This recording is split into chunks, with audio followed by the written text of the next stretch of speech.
You've murdered people. You've assassinated people. You right down to babies and disabled people. And then you think, someday can just come on there and say, oh, no, well, let's forget about it and get on like that. Oh, no, it won't happen that way. Ladies and gentlemen, thank you for joining me on Esteemed Television. My name is Augustine Ambe. I have a special show for you today, which is why I'm wearing my One Love sweatshirt, because One Love represents the love that we have for each other and for the goals that we are all fighting for. Okay, and those who are seeing green, red, yellow, and cannot separate that it is green, yellow, red, and then black. Those who cannot see that should know that these are not the colors of La République du Cameroun. What the French did was they came and took these colors which are associated with Africa and manipulated them and gave La République and said, that's your flag. And La République took it, and they've been parading around the place. So they carry a colonial flag. And to prove that, you see, this is it comes with hats. See, black, red, yellow, and green. Africa, that's what it stands for. You can go look at what that means in terms of the colors. But our people hate the green, red, yellow. And so I don't know if those who designed our flag sat down and thought about it, but I can almost swear that they did not want to come close to anything that has green, red, yellow in there, and that's why this flag is so far away from it. And the only yellow that's on this flag is the one that highlights how we have always organized ourselves to govern ourselves properly. So I really thank those who designed this flag, because it makes a lot of sense. If we ever were to change this flag, I can tell you one thing for sure. This flag has been the one symbol that when it shows up, we all know it represents us. And when La République looks at it, it is their nightmare. It is their nightmare because one day, not too long from now, it'll be hanging in their capital, if we like it, representing Ambazonia. So I don't buy anything green, red, yellow. See my country cap. I see a lot of them with green, red, yellow on there. You never catch that on my head. And it has this red feather. Look, this red feather came from the font of Bafut, a man I respect and love very much. See my Togo?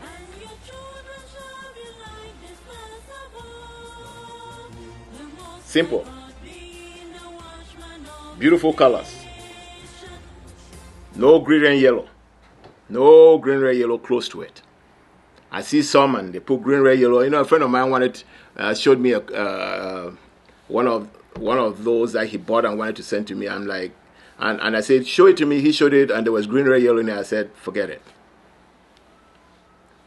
Forget it. When I wear sweatshirts, which I do wear sometimes, that's what you see on it.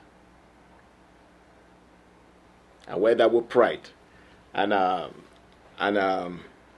you know, when our people, I'm sure we all know this one. This is very close to this. So when they came together on this sweatshirt, I'm like, that's it, right there. Okay?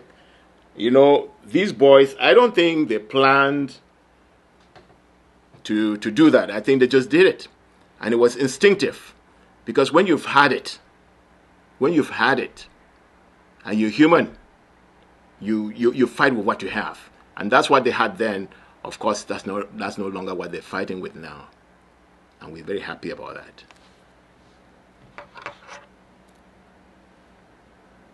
And it is because of that happiness that I want to talk to you about 2022. This is the beginning of 2022.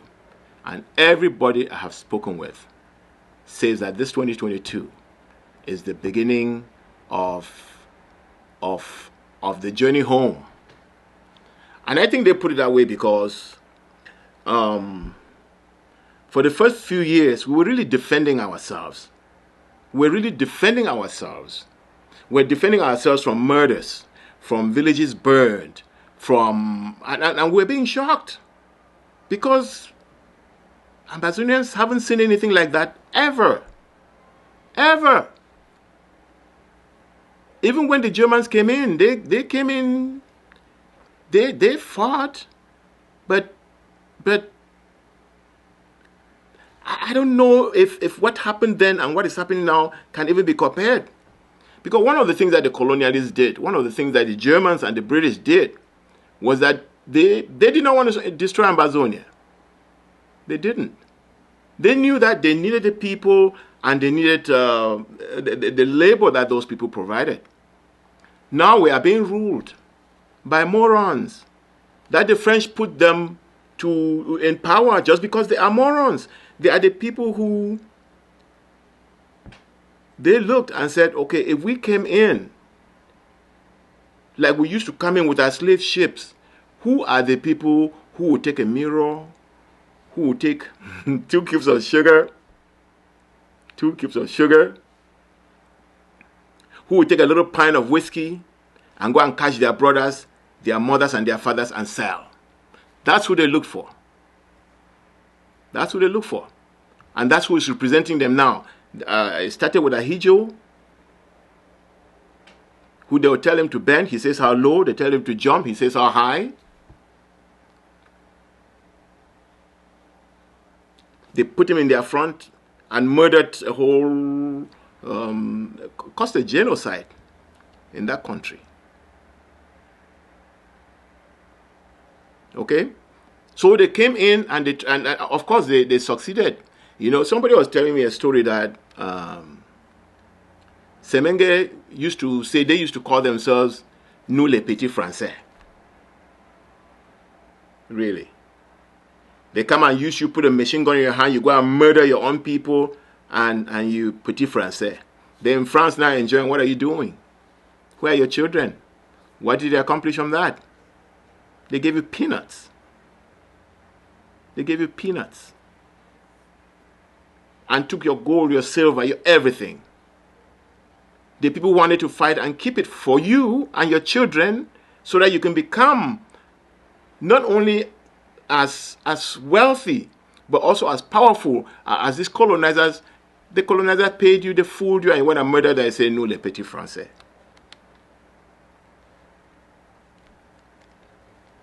I'm trying to recall my own African brother a name. Otherwise, I would call him some other name that he would look at himself like the piece of shit that he really was. Because as the French did that, they turn around and they look at you and they laugh. Because you will never force a Frenchman to go and kill his own man. They can kill each other in their revolutions,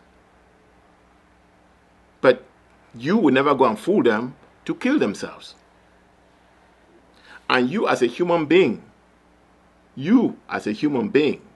Semenge or his children or grandchildren, you are a human being who is created equal with equal abilities to do the same thing. Okay, you see what Paul Kagame did to the French in Rwanda. He kicked them out. You have people like Thomas Sankara and all the other well-known African leaders who have stood up to France. Mm-hmm. Those people stood up to France because they believed in the sanctity of their people. Yes. They believed in the values of their people. They believed in taking their people, making their people grow into dignified people in their various countries. Mm-hmm. These particular people that we are talking about, they are stooges. Mm-hmm. So it is important that we make that differentiation. When we talk about France, it is important to remember that these people have no national aspirations. They have no nationalism in them. Because if they had a little bit of nationalism in them, with all the education that they have that ability to take a step back and ask themselves that what France is asking me to do to my people, Is it right for my people? Those are the kind of questions that Sankara asked himself, and that is why he stood up against France. So we have to always put that in context. Yes, and I was gonna say that even though they are being teleguided, they are being coached. They as human beings always have a right to say no, like the people of Southern Cameroon are saying no, not right now. Exactly. So they have always had. So I'm not trying to say they don't have a blame. Obviously, they are sellouts, and they are. I mean, they totally betray not only themselves but the whole African spirit. Yes. Because and this is very serious. Because I'm going to say this very clear. All Africans who were colonized by the British, by the Portuguese, by the Spaniards, they've all freed themselves. France is the last colonial master in Africa. And I think, just picking on what you said, and I think that it is a shame that Francophones are actually comfortable being colonial subjects, the only colonial subjects that still exist in Africa today. You see what's happening in Mali? They kicked the French out. So, you know, vous les petits Français, Many people are homeless, helpless and worn out with care. Hunger and disease are eating them away. so when they came to Ambazonia, they were really coming to do the same thing that they did to the Bamilekes and the Bassas. But they found the Ambazonians very resilient. They started with their catapults like I showed you. And today, it's not the same thing. You know, if you want to know how frustrated La République is in our territory right now, if you see what happened in Bangui Road, they came and they were, and children who used to hold catapults are now able to scatter an armored vehicle into pieces and kill a lot of them remotely. That's frustrating to them. And so what do? They lash out on civilians. Go and burn houses. Houses can't fight you back. Go and kill children learning a trade to improve themselves. Oh, God. Gunshots. They spend their time burning houses, Oh, God, save the people. killing livestock, destroying food. I don't know what they want to accomplish, but that hasn't broken the back of Ambazonia. And that is where they are. I was telling some people, no, not I was telling, I made a video showing that during the AFCON events in Victoria, people who used to trot around, jump into cabs and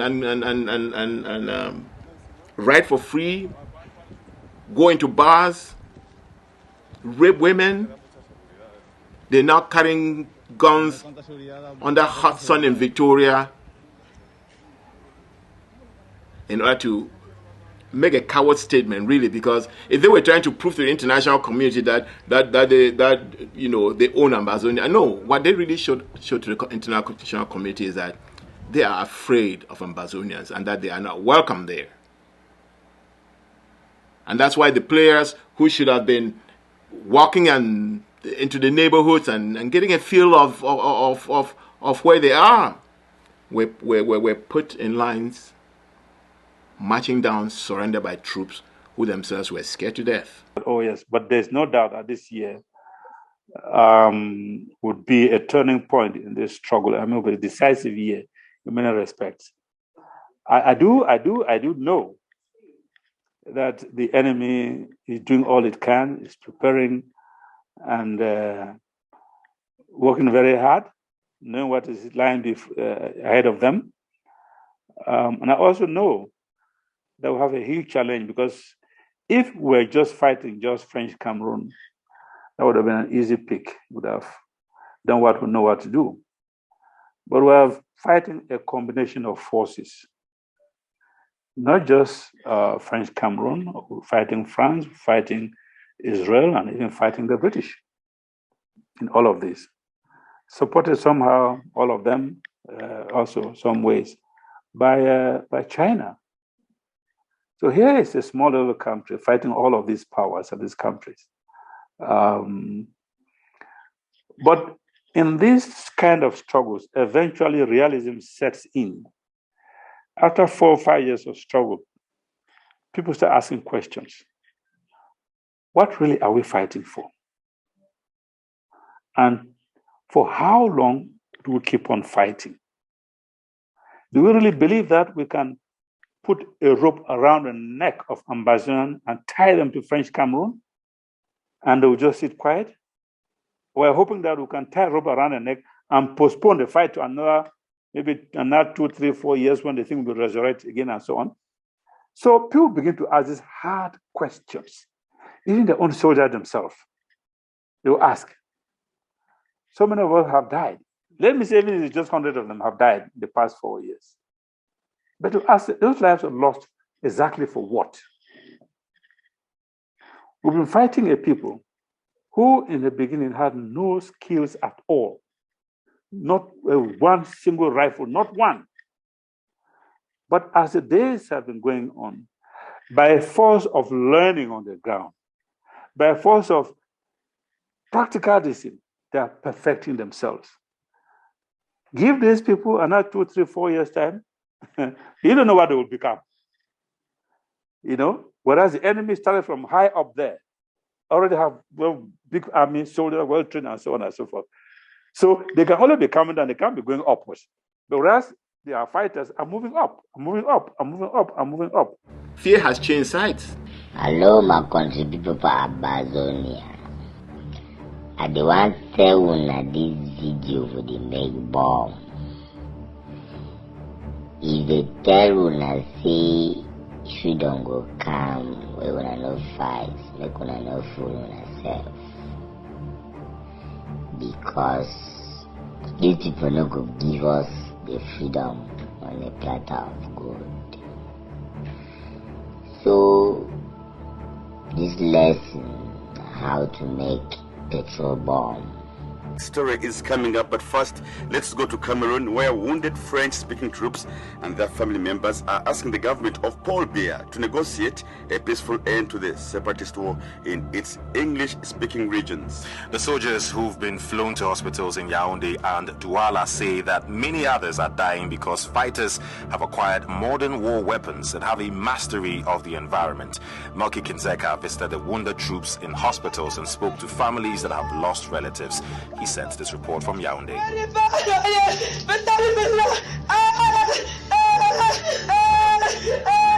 Elizabeth Etimo mourns her son, 27-year-old Eric, a French-speaking police officer who was killed by separatist fighters in the English-speaking southwestern town of Mamfe last Monday.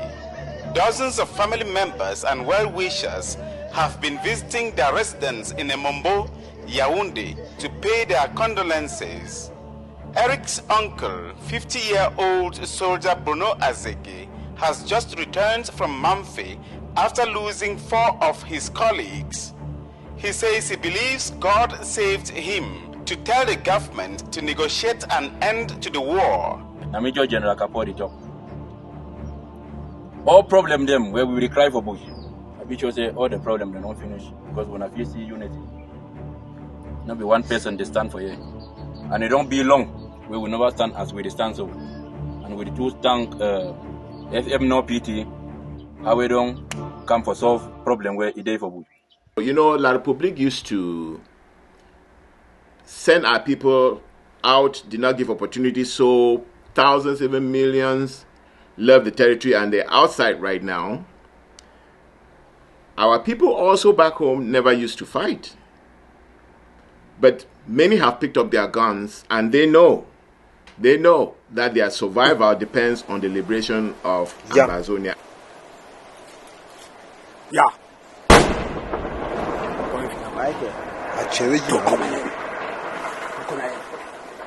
Today the 1st August 2021, the Red Dragon Mobile will have there with the La Republique of Idiot. Nonsense. Rubbish. Nonsense. You are crazy. That is the date. Rubbish. We have done it. They were Everybody's they left and came down this morning. Nonsense. We never touched them. Don't But they left me here. rubbish. We were going up.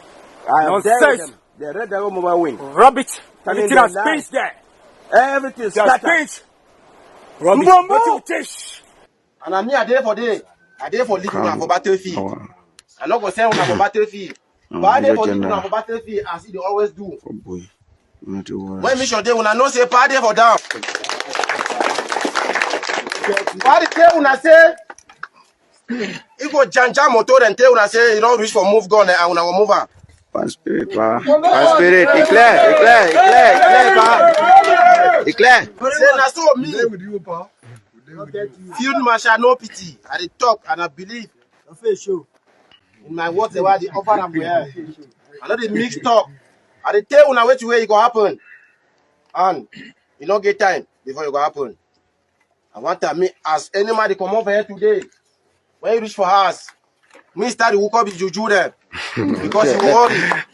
So too bad.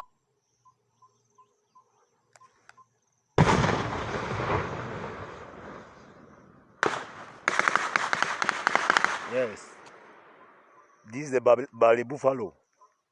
There are people now who are entrenched in the liberation of Ambazonia that were not there in the past. Nobody was entrenched. But right now, you can bet that No PT and all the other boys who are very famous on the ground, who have a lot of public blood in their hands, that they are not going to rest, and their offsprings in generations to come will not rest until La Republic leaves. So I'm just supporting what you're saying, that mighty La Republic has been coming down. Obviously, they have they don't have any answer to some of the weapons that these fighters on the ground have developed.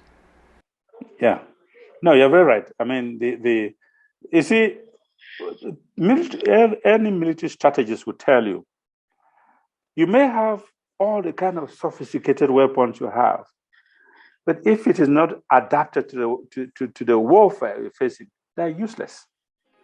Absolutely useless. French cavalry may have artillery pieces, may take. Well, they'll take them to where? You are not facing an enemy, say in the desert, where you have your tanks, you place your tank, you play shooting at it. It has none. So even if they had an air force which they don't have, it would be completely useless. An air force without a ground force is absolutely useless. Put your hands up, make me together. To say good no man by number I'm